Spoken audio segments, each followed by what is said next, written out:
गत दिन कांग्रेस की ओर से जिला पठानकोट में धरना प्रदर्शन कर केंद्र सरकार को घेरा गया। कारण रहा कॉरपोरेट सेक्टरों को प्राथमिकता देना। केंद्र सरकार चंद कॉरपोरेटरों को प्राथमिकता दे भारत की जनता के साथ खिलवाड़ कर रही है। इस रोष प्रदर्शन में कांग्रेस कार्यकर्ताओं की ओर से और किन मुद्दों पर केंद्र सरकार को घेरा गया, आप भी सुनिए।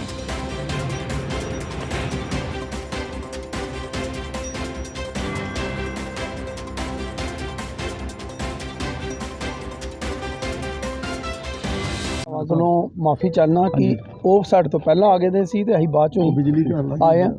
ਔਰ ਤੁਸੀਂ ਸਾਡੀ ਵੇਟ ਕੀਤੀ ਔਰ ਇਸ ਤੇ ਬਹੁਤ-ਬਹੁਤ ਸ਼ੁਕਰੀਆ। ਔਰ ਤੁਸੀਂ ਜਿਹੜਾ ਘਾਟੇ ਦੀ ਗੱਲ ਕਰ ਰਹੇ ਹੋ, ਇਹ ਹਿੰਦੁਸਤਾਨ ਦੇ ਇਤਿਹਾਸ 'ਚ ਪਹਿਲੀ ਵਾਰੀ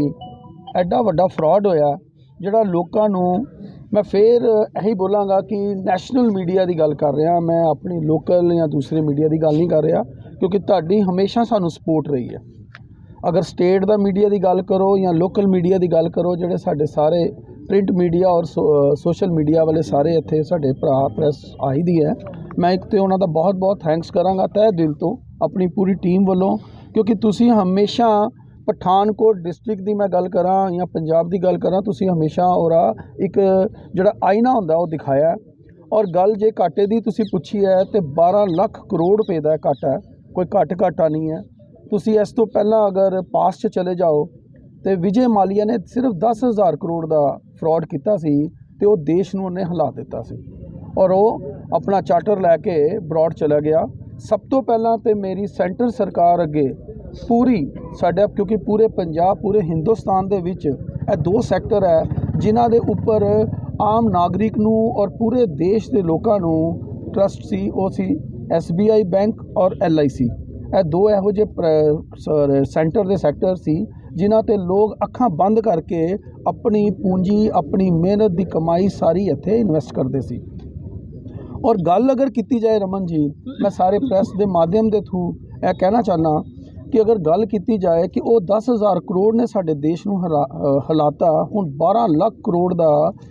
कमन होया है। और अमेरिका की एजेंसी ने हेडबर्ग ने उन्होंने डिक्लेयर किया है कि अगर 100 रुपये का ना शेयर सी तो एरी वैल्यू सिर्फ 10 रुपये सी। अगर अज अडानी को पैसे लेने चाहन और कंपनीज़ तो और को पैसे देने वापस है नहीं। सब तो पहला तो मैं प्रश्न चिन्ह उत्ते लगाना कि जी सैबी एजेंसी है जी जिहदे उपर जिहड़ा सारा फाइनेंस और सारा जिन्ना भी शेयर मार्केट और जिन्ना भी हिंदुस्तान का फाइनेंस है ਉਹਨੂੰ ਉਹ ਦੇਖਦੀ ਹੈ, ਉਹਨੇ ਕਿੱਦਾਂ ਪਰਮਿਸ਼ਨ ਦੇ ਦਿੱਤੀ, ਉਹਨੇ ਕਿੱਦਾਂ ਇਸ ਕੰਪਨੀ ਨੂੰ ਸ਼ੇਅਰ ਮਾਰਕੀਟ ਦੇ ਵਿੱਚ ਆਪਣਾ ਸ਼ੇਅਰ ਜਿਹਦੀ ਵੈਲਿਊ 5-10 ਰੁਪਏ ਨਹੀਂ ਉਹਨੂੰ 100 ਰੁਪਏ 'ਚ ਲੈ ਦਿੱਤਾ। ਇਹ ਸਾਨੂੰ ਸਾਰਿਆਂ ਨੂੰ, ਇਹ ਗੱਲ ਪਾਰਟੀ ਦੀ ਨਹੀਂ ਹੈ, ਗੱਲ ਕਾਂਗਰਸ ਕੋਈ ਵੀ ਪਾਰਟੀ ਦੀ ਨਹੀਂ ਹੈ, ਗੱਲ ਹੈ ਹਿੰਦੁਸਤਾਨ ਦੀ, ਗੱਲ ਹੈ ਸਾਡੇ ਨਾਗਰਿਕਾਂ ਦੀ, ਗੱਲ ਹੈ ਸਾਡੀ ਮਾਵਾਂ ਦੀ, ਜਿਨ੍ਹਾਂ ਨੇ ਆਪਣੇ ਬੱਚਿਆਂ ਨੂੰ ਪਾਲਣ ਵਾਸਤੇ ਆਪਣੀ ਪੂੰਜੀ ਇਸ ਸੈਕਟਰ ਦੇ ਵਿੱਚ LIC ਦੇ ਵਿੱਚ ਲਾਈ ਦੀ ਹੈ। क्या तुसी 12 लाख करोड़ रुपया तुसी इकट्ठा कर पाओगे? सब तो पहला तो मैं प्रश्न चिन्ह उत्ते लगाना कि जी सैबी एजेंसी है जी जिहदे उपर जिहड़ा सारा फाइनेंस और सारा जिन्ना भी शेयर मार्केट और जिन्ना भी हिंदुस्तान का फाइनेंस है उन्होंने वो देखती है, उन्हें किद्दां परमिशन दे दी, उन्हें किद्दां इस कंपनी नूं शेयर मार्केट दे विच अपना शेयर जिहदी वैल्यू 5-10 रुपए नहीं उन्होंने 100 रुपए 'च लै दिता। यह सानू सारिਆਂ ਨੂੰ, ਇਹ ਗੱਲ पार्टी की नहीं है, गल कांग्रेस कोई भी पार्टी की नहीं है, गल है हिंदुस्तान की, गल है साडे नागरिकां दी, गल है साडी मावां दी, जिन्हां ने अपने बच्चों नूं पालण वास्ते अपनी पूंजी इस सैक्टर दे विच LIC दे विच लाई दी है। क्या तुसी 12 लाख करोड़ रुपया तुसी इकट्ठा कर पाओगे? तुसी गरीब बंदियां नूं दे पाओगे जिन्हां दे इत्थे पैसे फस गए ने? हुण मैं एक छोटा जिहा उदाहरण देना चाहना, मैं अपने पठानकोट, क्योंकि असीं पठानकोट नूं बिलोंग करने, सब तो पहलां ही पठानकोट की गल करने। एक छोटा जिहा private bank Hindu cooperative bank सी जिस च सिर्फ 80 लाख रुपए का फ्रॉड होया और वो बैंक बंद हो गया, RBI ने बंद कर दिता। और वो एक ऐसा मात्र एक सिंगल बैंक है जिहड़ा पूरे हिंदुस्तान च जिहड़ा बंद होने तो बगैर साडे MLA पूर्व MLA अमित विज उन्होंने पूरा जतन करके पूरी मेहनत करके पूरी गवर्नमेंट के नाल सैटअप रख के उन्होंने चालू कराया, जिहड़ा अज हुण डेंजर जोन तो बाद है। मैं ਉਹੀ ਕਿ ਤੁਹਾਨੂੰ ਪੁੱਛਣਾ ਚਾਹ ਰਿਹਾ ਆਪਣੇ ਪ੍ਰੈਸ ਦੇ ਭਰਾਵਾਂ ਨੂੰ ਸਾਡੀ ਤੁਹਾਡੇ ਕੋਲੋਂ ਤੁਸੀਂ ਪੁੱਛ ਰਹੇ ਹੋ ਸਵਾਲ ਪੁੱਛ ਰਹੇ ਹੋ ਮੈਂ ਆਮ ਜਨਤਾ को ਪੁੱਛਣਾ ਚਾਹੁੰਦਾ ਕਿ ਇੱਕ ਛੋਟਾ ਜਿਹਾ 300 ਕਰੋੜ ਦਾ ਹਿੰਦੂ ਕੋਆਪਰੇਟਿਵ ਬੈਂਕ ਉਹਨੂੰ ਬਚਾਉਣ ਵਾਸਤੇ ਕਿੰਨਾ ਜ਼ੋਰ ਲੱਗਿਆ ਔਰ ਸਾਡੇ ਪਰਿਵਾਰ ਨੂੰ ਮੈਂ ਪਰਸਨਲ ਕਰਨਾ ਅਸੀਂ ਜਿਨ੍ਹਾਂ ਲੋਕਾਂ ਕੋਲ ਪੈਸੇ ਕਢਵਾਏ ਉਹਨਾਂ ਦੀ ਦੁਸ਼ਮਣੀਆਂ ਵੀ ਸਹਿਣੀਆਂ ਪੈ ਰਹੀਆਂ ਸਾਨੂੰ ਉਸ ਇਲੈਕਸ਼ਨ 'ਚ ਵੀ ਹੁਣ ਵੀ ਉਹ ਸਾਡੇ ਤੋਂ ਖੁਸ਼ ਨਹੀਂ ਹੈ ਕਿਉਂਕਿ ਅਸੀਂ 5-7 ਬੰਦਿਆਂ ਨੂੰ ਖੁਸ਼ ਕਰਨ ਦੇ ਚੱਕਰ 'ਚ ਅਸੀਂ ਪੂਰੇ ਪਠਾਨਕੋਟ ਦੇ 28,000 ਜਿਹੜੇ ਸ਼ੇਅਰ ਹੋਲਡਰ ਸੀ ਜਾਂ ਅਕਾਊਂਟ ਹੋਲਡਰ ਹੀ ਅਸੀਂ ਉਹ ਪਰਿਵਾਰ ਦੇਖਣੇ ਸੀ ਮੈਂ ਹੀ ਸੈਂਟਰ ਸਰਕਾਰ ਨੂੰ ਇੱਕ ਬੇਨਤੀ ਕਰਾਂਗਾ ਇੱਕ ਰਿਕੁਐਸਟ ਕਰਾਂਗਾ ਕਿ ਤੁਸੀਂ 4-5 ਬੰਦਿਆਂ ਨੂੰ ਬਚਾਉਣ ਦੇ ਚੱਕਰ 'ਚ ਪੂਰਾ ਦੇਸ਼ 140 ਕਰੋੜ ਰੁਪਏ ਦੀ ਆਬਾਦੀ ਦਾ ਜਿਹੜਾ ਦੇਸ਼ ਹੈ ਉਹਨੂੰ ਬਚਾਉਣਾ ਚਾਹੀਦਾ ਹੈ ਕਿ 3-4 ਲੋਕਾਂ ਦੀ ਜ਼ਰੂਰਤਾਂ ਪੂਰੀਆਂ ਕਰਨ ਵਾਸਤੇ ਜਾਂ ਕੰਪਨੀਆਂ ਦੀ ਜ਼ਰੂਰਤਾਂ ਪੂਰਾ ਕਰਨ ਵਾਸਤੇ ਇਹ ਸੈਂਟਰ ਸਰਕਾਰ ਨੂੰ ਇਹ ਵਿਦਰੋਹ ਨਹੀਂ ਕਰਨਾ ਚਾਹੀਦਾ ਅਗਰ ਔਰ ਮੈਂ ਇੱਕ ਰਿਕੁਐਸਟ ਹੋਰ ਕਰਾਂਗਾ ਕਿ ਅਡਾਨੀ ਦਾ ਜਿਹੜਾ ਪਾਸਪੋਰਟ ਹੈ ਉਹ ਜ਼ਬਤ ਕੀਤਾ ਜਾਏ ਅਗਰ ਇਹ ਵੀ ਵਿਜੇ ਮਾਲੀਆ ਵਾਂਗੂ ਦੇਸ਼ ਛੱਡ ਕੇ ਦੌੜ ਗਿਆ ਤੇ ਸਾਡੀ ਜਨਤਾ ਅੱਗੇ ਰਿਸੈਸ਼ਨ 'ਚ ਹੈ ਗਰੀਬ ਹੋਰ ਗਰੀਬ ਹੋਈ ਜਾ ਰਿਹਾ ਹੈ ਅਮੀਰ ਹੋਰ ਅਮੀਰ ਹੋਈ ਜਾ ਰਿਹਾ ਹੈ ਇਹਨੂੰ ਸਾਰੇ ਨੂੰ ਮੱਦੇ ਨਜ਼ਰ ਰੱਖਦੇ ਹੋਏ ਮੈਂ ਆਪਣੇ ਪ੍ਰੈਸ ਦੇ ਭਰਾਵਾਂ ਨੂੰ ਕਹਾਂਗਾ ਕਿ ਕਰੋੜ ਦਾ ਹਿੰਦੂ ਕੋਆਪਰੇਟਿਵ ਬੈਂਕ ਉਹਨੂੰ ਬਚਾਉਣ ਵਾਸਤੇ ਕਿੰਨਾ ਜ਼ੋਰ ਲੱਗਿਆ ਔਰ ਸਾਡੇ ਪਰਿਵਾਰ ਨੂੰ ਮੈਂ ਪਰਸਨਲ ਕਰਨਾ ਅਸੀਂ ਜਿਨ੍ਹਾਂ ਲੋਕਾਂ ਕੋਲ ਪੈਸੇ ਕਢਵਾਏ ਉਹਨਾਂ ਦੀ ਦੁਸ਼ਮਣੀਆਂ ਵੀ ਸਹਿਣੀਆਂ ਪੈ ਰਹੀਆਂ ਸਾਨੂੰ ਉਸ ਇਲੈਕਸ਼ਨ 'ਚ ਵੀ ਹੁਣ ਵੀ ਉਹ ਸਾਡੇ ਤੋਂ ਖੁਸ਼ ਨਹੀਂ ਹੈ ਕਿਉਂਕਿ ਅਸੀਂ 5-7 ਬੰਦਿਆਂ ਨੂੰ ਖੁਸ਼ ਕਰਨ ਦੇ ਚੱਕਰ 'ਚ ਅਸੀਂ ਪੂਰੇ ਪਠਾਨਕੋਟ ਦੇ 28,000 ਜਿਹੜੇ ਸ਼ੇਅਰ ਹੋਲਡਰ ਸੀ ਜਾਂ ਅਕਾਊਂਟ ਹੋਲਡਰ ਹੀ ਅਸੀਂ ਉਹ ਪਰਿਵਾਰ ਦੇਖਣੇ ਸੀ ਮੈਂ ਹੀ ਸੈਂਟਰ ਸਰਕਾਰ ਨੂੰ ਇੱਕ ਬੇਨਤੀ ਕਰਾਂਗਾ ਇੱਕ ਰਿਕੁਐਸਟ ਕਰਾਂਗਾ ਕਿ ਤੁਸੀਂ 4-5 ਬੰਦਿਆਂ ਨੂੰ ਬਚਾਉਣ ਦੇ ਚੱਕਰ 'ਚ ਪੂਰਾ ਦੇਸ਼ 140 ਕਰੋੜ ਰੁਪਏ ਦੀ ਆਬਾਦੀ ਦਾ ਜਿਹੜਾ ਦੇਸ਼ ਹੈ ਉਹਨੂੰ ਬਚਾਉਣਾ ਚਾਹੀਦਾ ਹੈ ਕਿ 3-4 ਲੋਕਾਂ ਦੀ ਜ਼ਰੂਰਤਾਂ ਪੂਰੀਆਂ ਕਰਨ ਵਾਸਤੇ ਜਾਂ ਕੰਪਨੀਆਂ ਦੀ ਜ਼ਰੂਰਤਾਂ ਪੂਰਾ ਕਰਨ ਵਾਸਤੇ ਇਹ ਸੈਂਟਰ ਸਰਕਾਰ ਨੂੰ ਇਹ ਵਿਦਰੋਹ ਨਹੀਂ ਕਰਨਾ ਚਾਹੀਦਾ ਅਗਰ ਔਰ ਮੈਂ ਇੱਕ ਰਿਕੁਐਸਟ ਹੋਰ ਕਰਾਂਗਾ ਕਿ ਅਡਾਨੀ ਦਾ ਜਿਹੜਾ ਪਾਸਪੋਰਟ ਹੈ ਉਹ ਜ਼ਬਤ ਕੀਤਾ ਜਾਏ ਅਗਰ ਇਹ ਵੀ ਵਿਜੇ ਮਾਲੀਆ ਵਾਂਗੂ ਦੇਸ਼ ਛੱਡ ਕੇ ਦੌੜ ਗਿਆ ਤੇ ਸਾਡੀ ਜਨਤਾ ਅੱਗੇ ਰਿਸੈਸ਼ਨ 'ਚ ਹੈ ਗਰੀਬ ਹੋਰ ਗਰੀਬ ਹੋਈ ਜਾ ਰਿਹਾ ਹੈ ਅਮੀਰ ਹੋਰ ਅਮੀਰ ਹੋਈ ਜਾ ਰਿਹਾ ਹੈ ਇਹਨੂੰ ਸਾਰੇ ਨੂੰ ਮੱਦੇ ਨਜ਼ਰ ਰੱਖਦੇ ਹੋਏ ਮੈਂ ਆਪਣੇ ਪ੍ਰੈਸ ਦੇ ਭਰਾਵਾਂ ਨੂੰ ਕਹਾਂਗਾ ਕਿ ਜੋ ਵੀ ਅਸੀਂ ਬੋਲ ਰਹੇ ਹਾਂ ਅਸੀਂ ਕੋਈ ਪੋਲੀਟੀਕਲ ਐਂਗਲ ਤੋਂ ਨਹੀਂ ਬੋਲ ਰਹੇ ਕਿਉਂਕਿ ਅਗਰ ਦੇਸ਼ ਦੇਖੋ ਸਭ ਤੋਂ ਪਹਿਲਾਂ ਹੁੰਦਾ ਜੀ ਦੇਸ਼ ਅਗਰ ਦੇਸ਼ ਬਚੇਗਾ ਤੇ ਇਹ ਪਾਰਟੀਆਂ ਬਚਣਗੀਆਂ ਜੇ ਇਹ ਪਾਰਟੀਆਂ ਬਚਣਗੀਆਂ ਤਾਂ ਅਸੀਂ ਲੋਕ ਬਚਾਂਗੇ ਸਭ ਤੋਂ ਪਹਿਲਾਂ ਸਾਨੂੰ ਆਪਣੇ ਦੇਸ਼ ਨੂੰ ਬਚਾਉਣਾ ਚਾਹੀਦਾ ਔਰ ਮੈਂ ਇਹੀ ਕਹਾਂਗਾ ਕਿ ਆਪਣੀ ਪਾਵਰ ਹੰਗਰੀ ਦੇ ਚੱਕਰ ਦੇ ਵਿੱਚ ਤੁਸੀਂ ਦੇਸ਼ ਦਾ ਆਮ ਨਾਗਰਿਕ ਜਿਨ੍ਹਾਂ ਨੇ ਤੁਹਾਨੂੰ 8 ਸਾਲ ਇਸ ਦੇਸ਼ ਤੇ ਰਾਜ ਕਰਨ ਨੂੰ ਦਿੱਤਾ ਹੈ ਉਹਨਾਂ ਦਾ ਵੀ ਸੋਚ ਰੱਖੋ ਉਹਨਾਂ ਨੂੰ ਨਾ ਖਤਮ ਕਰੋ ਔਰ ਇਹ ਜਿਹੜੇ ਸੈਕਟਰਾਂ ਦੇ ਔਰ ਐਰੀ ਮੈਂ ਇੱਕ ਰਿਕੁਐਸਟ ਹੋਰ ਕਰਾਂਗਾ ਕਿ ਇਹ ਸਾਰੀ ਇਨਕੁਆਰੀ ਸੁਪਰੀਮ ਕੋਰਟ ਦੇ ਥਰੂ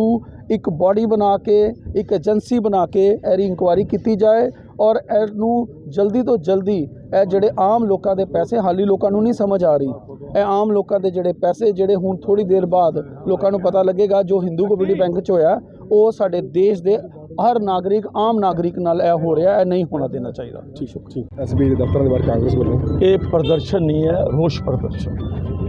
ਜਦੋਂ ਗਰੀਬ ਦੀ ਜੇਬ ਤੇ ਡਾਕਾ ਪੈਂਦਾ ਤੇ ਸਾਡਾ ਫਰਜ਼ ਬਣ ਜਾਂਦਾ ਅਸੀਂ ਉਹਦੇ ਹੱਕਾਂ ਦੇ ਲਈ ਉਹਦੀ ਲੋਕਤੰਤਰ ਦੇ ਲਈ ਅਸੀਂ ਮੁਜ਼ਾਹਰੇ ਕਰੀਏ ਔਰ ਜਨਤਾ ਨੂੰ ਉਹਨਾਂ ਦਾ ਮਾਰਗ ਦਿਸ਼ਾ ਦੇਣੀ ਹੁੰਦੀ ਹੈ ਸਮਾਜ ਨੂੰ ਅਸੀਂ ਪਾਰਟੀਆਂ ਨੇ ਵਿਰੋਧੀ ਪਾਰਟੀਆਂ 'ਚ ਸਾਡਾ ਫਰਜ਼ ਬਣ ਜਾਂਦਾ ਸਾਡਾ ਕਰਤੱਵ ਬਣ ਜਾਂਦਾ ਕਿ ਮੁਲਕ 'ਚ ਕੀ ਹੋ ਰਿਹਾ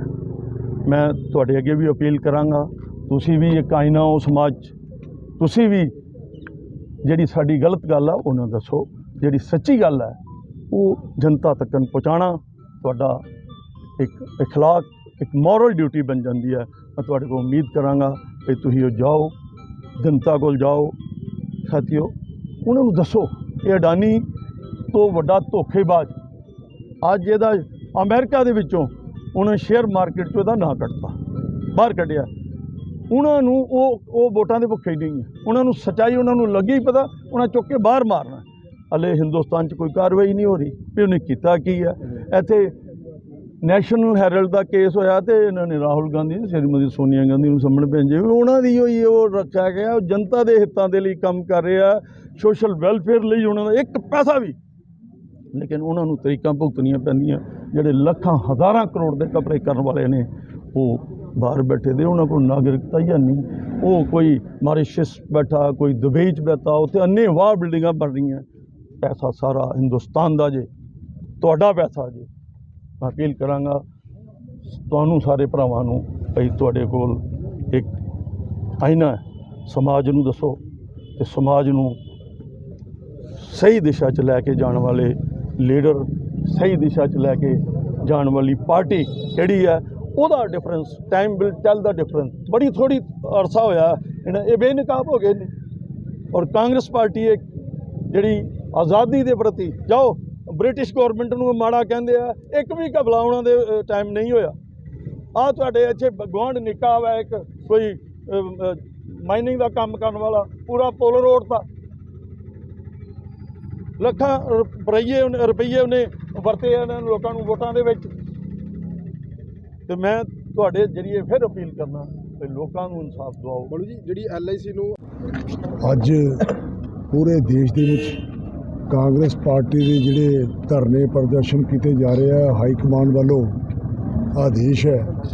ਪਰ ਆਦੇਸ਼ ਵੀ ਹੈਗਾ ਤੇ ਜਿਹੜਾ ਦੇਸ਼ ਨੂੰ ਲੁੱਟਣ ਵਾਲੀ ਸਰਕਾਰ ਹੈ, ਅੱਜ 9 ਸਾਲ ਦੇ ਉੱਤੇ ਇਹ ਸਾਡੀ ਸਰਕਾਰਾਂ ਦੇ ਖਿਲਾਫ ਤੇ 2014 ਤੋਂ ਪਹਿਲੇ ਬਹੁਤ ਰੌਲਾ ਪਾਉਂਦੇ ਸੀ ਵੀ ਇਹ ਸਕੈਂਡਲ ਹੋ ਗਿਆ, ਉਹ ਸਕੈਂਡਲ ਹੋ ਗਿਆ। ਅੱਜ ਇਹਨਾਂ ਨੂੰ ਪੁੱਛਿਆ ਜਾਏ, ਹਜ਼ਾਰਾਂ ਕਰੋੜ ਰੁਪਏ ਜਿਹੜੇ ਆ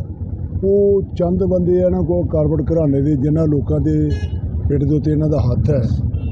ਭਾਰਤੀ ਜਨਤਾ ਪਾਰਟੀ ਨੇ ਰੱਖਿਆ, ਉਹ ਸਾਰਾ ਦੇਸ਼ ਜਿਹੜਾ ਲੁੱਟ ਲਿਆ। ਪਹਿਲੇ ਸਕੈਂਡਲ ਕੱਢਿਆ ਨੀਰਵ ਮੋਦੀ, ਫਿਰ ਆ ਗਿਆ ਵਿਜੇ ਮਾਲਿਆ, ਹੁਣ ਨਵਾਂ ਹੀ ਆ ਗਿਆ ਅਦਾਨੀ। ਉਹ ਤੁਸੀਂ ਦੇਖੋ ਜੋ ਹਾਲਾਤ ਪਾਕਿਸਤਾਨ ਦੇ, ਉਹੀ ਹਾਲਾਤ ਜਿਸ ਤਰ੍ਹਾਂ ਸ਼ੇਨਰ ਦੇ ਸੀ। ਜੇ ਅਗਰ ਲੋਕੀ ਜਨਤਾ ਨਹੀਂ ਉੱਠੀ ਤੇ ਸਾਡੇ ਦੇਸ਼ ਦੇ ਵੀ ਹਾਲਾਤ ਨਾ ਇਸ ਤਰ੍ਹਾਂ ਦੇ ਪੈਦਾ ਕਰ ਦੇਣੇ ਆ। ਇਸ ਕਰਕੇ ਤੁਹਾਡੇ ਚੈਨਲ ਦੇ ਉੱਤੇ ਮੈਂ ਸਾਰੇ ਹੀ ਲੋਕਾਂ ਨੂੰ ਬੇਨਤੀ ਕਰਦਾ, ਅਪੀਲ ਕਰਦਾ, ਤੁਸੀਂ ਸਾਰਿਆਂ ਤਗੜੇ ਹੋ ਗਏ। ਅਗਰ ਦੇਸ਼ ਨੂੰ ਬਚਾਉਣਾ ਤੇ ਫਿਰ BJP ਦੇ ਖਿਲਾਫ ਤੁਹਾਨੂੰ ਧਰਨੇ ਪ੍ਰਦਰਸ਼ਨ, ਸੁੱਤੀ ਹੋਈ ਸਰਕਾਰ ਜਿਹੜੀ ਕੁੰਭਕਰਨ ਨੀਂਦ ਸੁੱਤੀ ਹੋਈ ਹੈ, ਇਹਨਾਂ ਨੂੰ ਠਵਾਲਣੇ ਹੀ ਪੈਣਾ। ਇਸ ਕਰਕੇ ਮੇਰੀ ਸਾਰੇ ਇਹ ਵਰਕਰ ਅੱਗੇ ਬੇਨਤੀ ਆ, ਅਪੀਲ ਹੈ, ਸਾਰੇ ਤਗੜੇ ਹੋ ਕੇ, ਜਿਸ ਤਰ੍ਹਾਂ ਅੱਜ ਅਸੀਂ LIC ਔਰ ਸਟੇਟ ਬੈਂਕ ਦੇ ਸਾਹਮਣੇ ਪੂਰੇ ਦੇਸ਼ ਦੇ ਵਿੱਚ ਧਰਨੇ ਲਾਏ ਜਾ ਰਹੇ ਆ, ਤੇ ਸਾਨੂੰ ਸਾਰਿਆਂ ਨੂੰ ਇੱਕ ਮੁੱਠ ਇਕੱਠੀ ਹੋ ਕੇ ਕਿ ਸਾਨੂੰ ਕੰਮ ਕਰਨਾ ਹੀ ਪੈਣਾ। ਬਹੁਤ ਬਹੁਤ ਸਾਰੇ ਵਰਕਰਾਂ ਦਾ ਦਿਲੋਂ ਧੰਨਵਾਦ। ਜੈ ਨੇਤਾ ਜੀ, ਜੇਕਰ ਆਉਣ ਵਾਲੇ ਸਮੇਂ ਦੇ ਵਿੱਚ ਦੇਖੋ, ਸਾਡੇ ਰਾਹੁਲ ਗਾਂਧੀ ਜੀ ਉਹਨਾਂ ਭਾਰਤ ਜੋੜੋ ਯਾਤਰਾ ਸ਼ੁਰੂ ਕੀਤੀ ਹੈ। ਇਹ ਇੱਕ ਸੰਕੇਤ ਹੈ ਦੇਸ਼ ਨੂੰ ਬਚਾਉਣ ਵਾਸਤੇ। ਅਗਰ ਦੇਖੋ ਲੋਕਾਂ ਨੇ ਉੱਠ ਪੈਣਾ, ਜਿਹਦਾ ਪਾਕਿਸਤਾਨ ਦੇ ਵਿੱਚ ਬਹੁਤ ਬੁਰਾ ਹਾਲ ਹੈ, ਦੁਨੀਆ ਉੱਠ ਪਈ ਹੈ, ਇਸੇ ਤਰ੍ਹਾਂ ਹਿੰਦੁਸਤਾਨ ਦੇ ਜਿਹੜੇ ਲੋਕੀ ਆ ਬੜੇ ਮਜ਼ਬੂਤ ਦਿਲ ਦੇ ਲੋਕੀ ਹੈ। ਇਹਨਾਂ ਕਦੇ ਵੀ ਕਿਸੇ ਨੂੰ ਬਰਦਾਸ਼ਤ ਨਹੀਂ ਕਰਨਾ ਜਿਹੜਾ ਦੇਸ਼ ਨੂੰ ਬਰਬਾਦ ਕਰੇਗਾ। ਇਹ ਲੋਕੀ ਕਦੇ ਵੀ ਉਹਨੂੰ ਬਰਦਾਸ਼ਤ ਨਹੀਂ ਕਰਨਗੇ। ਜੇ ਸਾਡਾ ਦੇਸ਼ 47 ਦੇ ਵਿੱਚ ਆਜ਼ਾਦ ਹੋਇਆ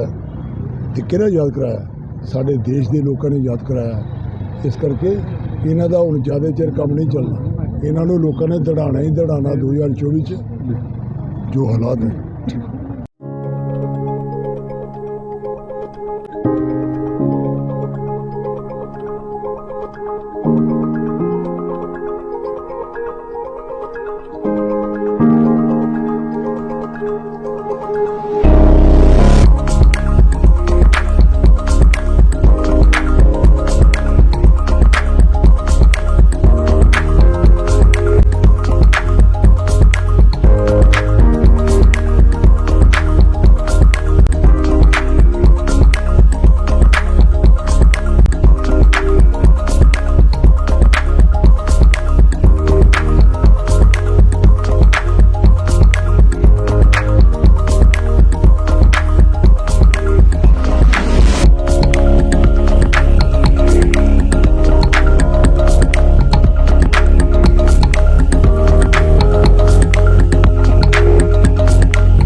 है।